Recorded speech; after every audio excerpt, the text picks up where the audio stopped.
Good morning students, welcome to my channel Clear Concept Classes by Deepak Singh. Today we will learn chapter 10 exercise 10.4 of class 9th. आज हम लोग class 9th chapter 10 का exercise 10.4 करेंगे. इसके दो question already हम पहले कर चुके हैं. आज इसका क्वेश्चन नंबर 3rd और 4th देखते हैं. So our third question is if two equal chords of a circle intersect within the circle. Okay, पहले यहाँ तक बात समझे. टू इक्वल कॉर्ड्स, दो इक्वल कॉर्ड्स हैं and intersect with in the circle. और ये कहाँ इंटरसेक्ट कर रहे हैं? सर्कल के अंदर इंटरसेक्ट कर रहे हैं. सो हम मान लेते हैं कि एक सर्कल है जिसका सेंटर क्या है? वो है. इसके दो इक्वल कॉर्ड्स, एक equal chord suppose A B and second equal chords is C D, और ये सर्कल के अंदर इंटरसेक्ट कर रहे हैं. तो हम मान लेते हैं कि ये पॉइंट ई पे इंटरसेक्ट कर रहे हैं. ओके, अब आगे क्वेश्चन देखते हैं. Prove that the line joining the point of intersection to the centre. जो लाइन किससे? इंटरसेक्शन पॉइंट को सेंटर से ज्वाइन करेगी, यही लाइन है जो इंटरसेक्शन पॉइंट को सेंटर से ज्वाइन कर रही है. Centre makes equal angle with the chords. वो यहाँ इक्वल एंगल्स बनाएंगे. वो यहाँ क्या बनाएंगे? इक्वल एंगल्स बनाएंगे.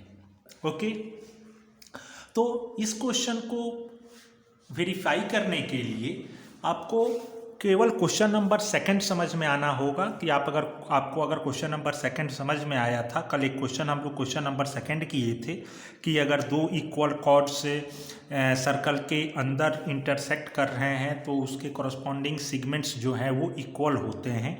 तो उसको वेरीफाई करने के लिए हमने एक परपेंडिकुलर ड्रॉ कर लिया था. तो पहले हम देखते हैं कि क्वेश्चन में गिवन क्या है. गिवन ए बी इक्वल है सी डी के. इक्वल कॉर्ड्स हैं तो ए बी किसके इक्वल है? सी डी के. हमें प्रूफ करना है, प्रूफ दैट एंगल, ये जो दोनों एंगल हैं ये इक्वल है. तो ये दोनों एंगल इक्वल हैं तो हम क्या ड्रॉ कर लेते हैं? इससे परपेंडिकुलर ड्रॉ कर लेते हैं. ओ से एक परपेंडिकुलर ड्रॉ कर लिए ओ एम, और ओ से एक परपेंडिकुलर ड्रॉ कर लिए ओ एन. ये सेम कंडीशन हमने क्वेश्चन नंबर 2 में भी किया था. और हमें प्रूफ कब क्या करना है? Angle M E O equal होगा एंगल एन ई ओ के. ओके, तो ये दोनों एंगल इक्वल होंगे. अब इन दोनों एंगल को इक्वल प्रूफ करने के लिए हम ये दोनों ट्रायंगल को इक्वल प्रूफ कर लेंगे. तो हमारा जो दोनों ट्रायंगल हैं ये कॉन्ग्रेंट हो जाएंगे. तो दो ट्रायंगल आप कंसीडर कर लीजिए. कंस्ट्रक्शन में हमने क्या किया था? Construction O M perpendicular on A B and O N perpendicular on CD. So in triangle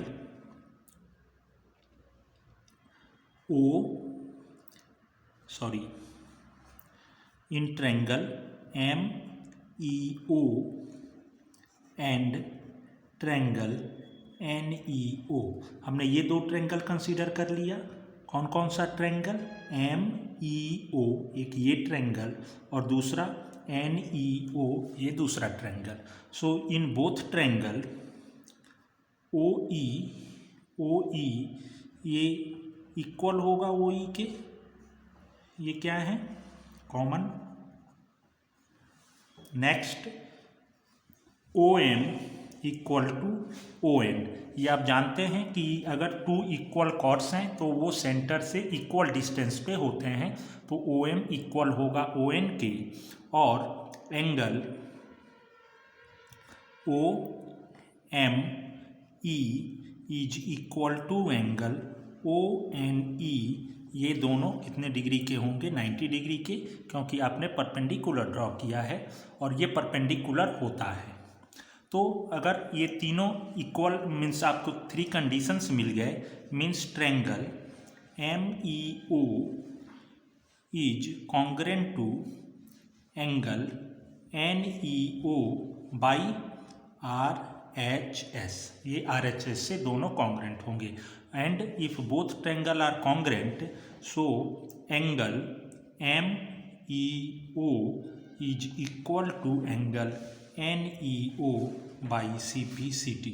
ये क्वेश्चन नंबर 2 और 3 ये सेम है, दोनों में आपने कॉन्ग्रेंट किया था और यहाँ दोनों ट्रायंगल को कॉन्ग्रेंट करके ये जो है ये सी पी सी टी से इक्वल हो जाएगा। नेक्स्ट देखते हैं question number 4।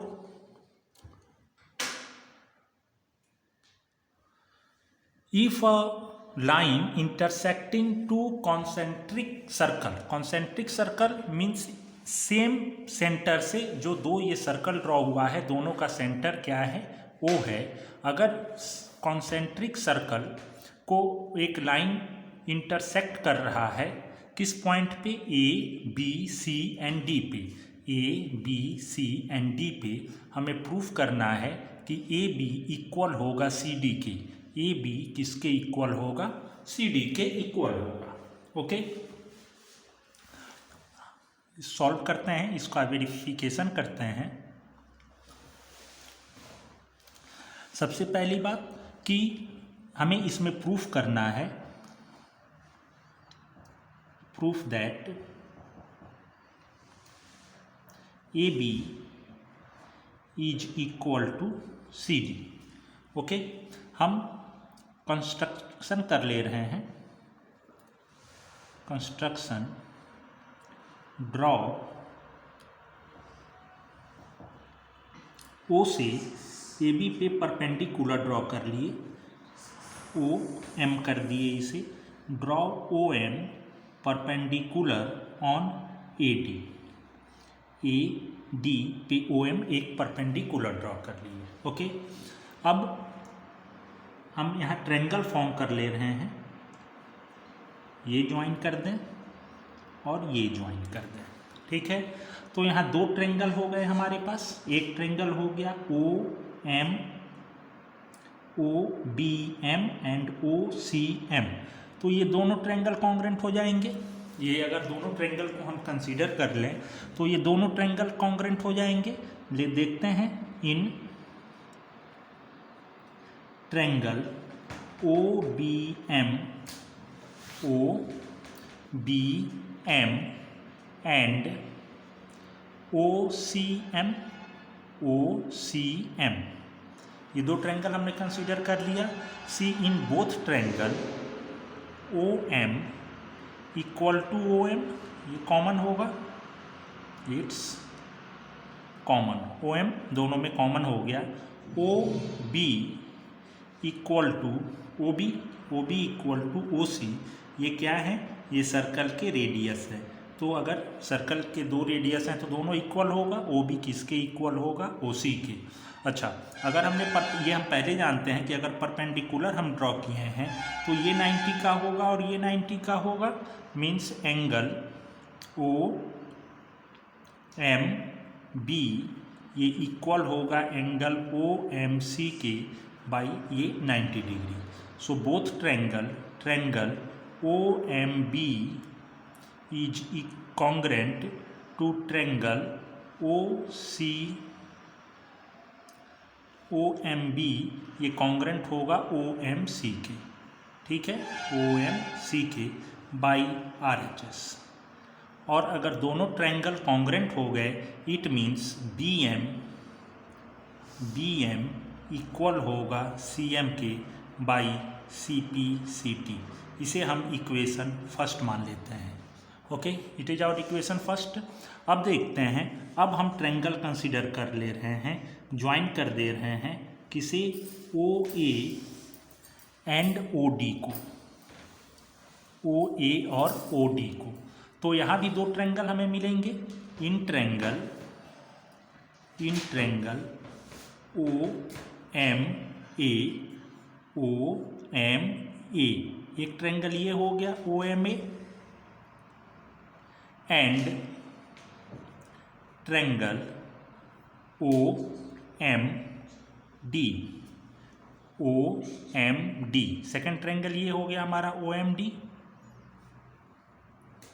So in both triangle O M common होगा, O M equal to O M, ये कॉमन साइड है, common, and O A equal to O D, ये रेडियस है, ये जो आउटर सर्कल है इसके रेडियस है, पहले वाले में इनर सर्कल के रेडियस, इनर सर्कल का रेडियस क्या था ओ बी एंड ओ सी, और आउटर सर्कल के रेडियस क्या है ओ ए और ओ डी, तो O A equal to O D, ये इसके रेडियस हैं, and angle O M A equal to angle O M D, ये कितने डिग्री के हैं 90 डिग्री के।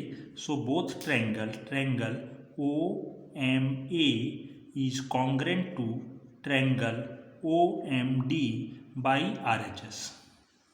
If both triangle are congruent, so AM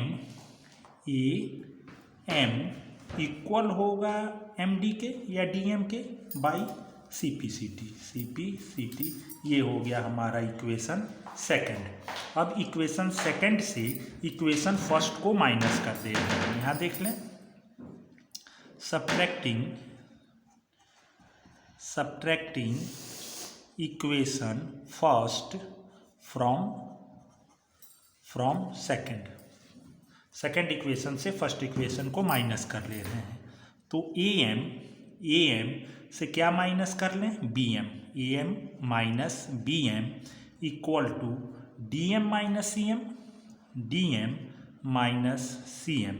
यहाँ देखें ए एम से A M minus B M, तो हमारा क्या बचेगा A B, and D M से हम माइनस कर ले सी एम, तो क्या बचेगा सी डी। यही हमें प्रूव करना था। Okay, thank you.